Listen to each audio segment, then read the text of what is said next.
What's up everyone? Welcome to Ashley Talks Movies. Today I'm going to be doing a review of The Irishman, the new film by Martin Scorsese, set to soon debut on Netflix. And I managed to catch a screening of this movie in the theaters, so I'm going to be sharing some of my thoughts. So without further ado, let's just get straight to the review. So The Irishman is probably one of Martin Scorsese's most ambitious films. It spans multiple decades and includes dozens and dozens of characters, even though it's mostly told from the point of view of Frank the Irishman Sheeran, played by Robert De Niro. But there are plenty of familiar faces in this film, including Al Pacino, Joe Pesci, and even Harvey Keitel. As I mentioned before, The Irishman is probably one of Scorsese's most ambitious projects. Now, while I don't think it's his greatest film, I do think it's one of his best films in recent years. And here's why. This film spans multiple decades, as I mentioned before. But it's still told in such an interesting way that it still manages to be very compelling, very gripping. Now, it is slow to start, which might be one of the few complaints I have about this film.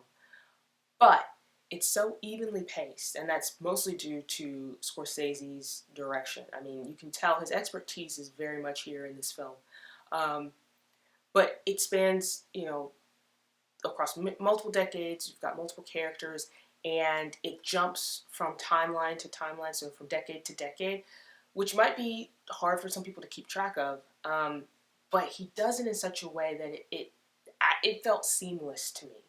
Like one moment, one scene, you're in the 50s, and then the next you're in the 70s, and then there's a glimpse of young Frank Sheeran in the 40s.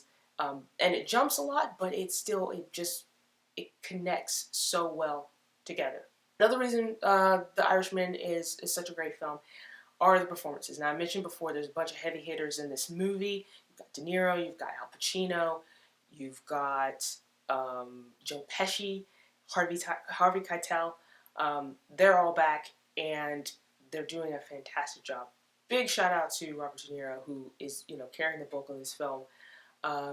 He does such a great job as Frank, who's this kind of quiet, contemplative character, and he plays him so well. And then you have Joe Pesci, who's playing the head of the Bufalino crime family, and his acting is so precise. He has this cool demeanor about him, but there's something sinister hiding underneath. Like you see this guy and you're like, okay, he looks kind of like a nice guy, but you know that like he's capable of doing some really bad things, and Joe Pesci does such a great job with that.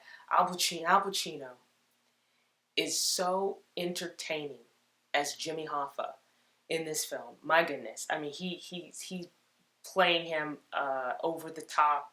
He's loud, he's boisterous, but it just works so well. So, I mean, the performances are stellar. The story is great too.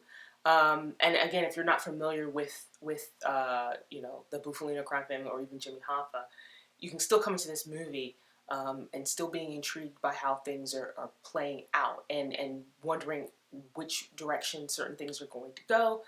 As I mentioned before, it is slow paced. So the movie's like three and a half hours, I think. So you have to be a little patient with the story, to see where it actually leads to, what it builds up to.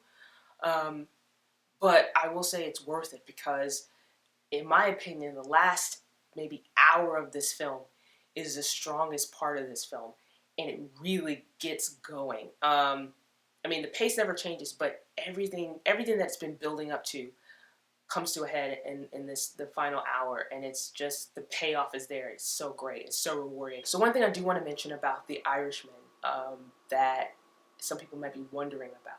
So The Irishman did use the new CGI de-aging technology in the film, and it is probably one of the best uses of it I've seen. I've seen a few films this year that have used this sort of de-aging technology, and it hasn't always worked very well. Either it's very obvious or it doesn't really fit.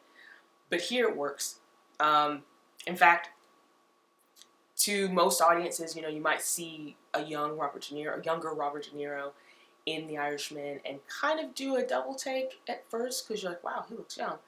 But beyond that, it's not glaringly obvious that there's a lot of CGI, and even when the characters talk, which is usually a problem with the de-aging technology, is like it looks fine if the characters, the actors are standing still, but once they start talking, it's very obvious. But here, it works. Even with Joe Pesci, they use it with Joe Pesci, and yeah, it's almost seamless. Again, with so much of this film, there's so many connective tissues with it, with the multiple decades and the multiple characters and the multiple storylines, and even with the de-aging technology, and all of it fits really well.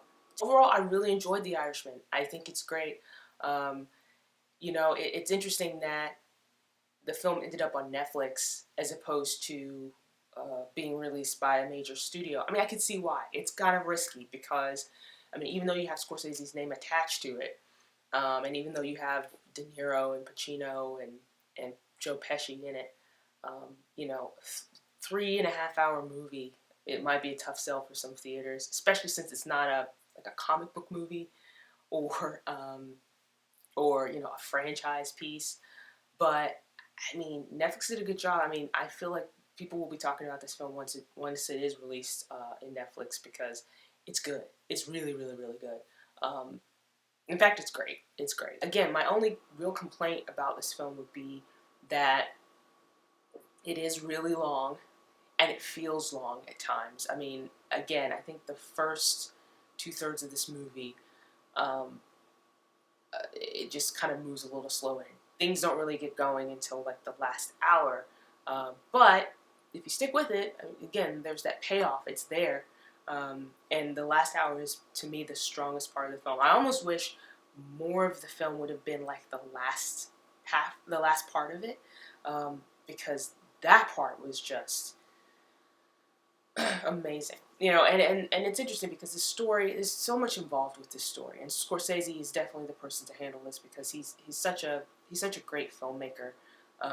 Regardless of how you feel about him and his comments about Marvel movies, but he's a great filmmaker. He's a great director, and there's so much in this story, and not even just on the surface of this hitman and his connections with the crime family, but also it's about politics, it's about corruption, it's about violence, it's about death, it's even about regret, not necessarily in the way that you may think, but yeah, it's such a great film. So hit the comment section below and let me know what you think about The Irishman.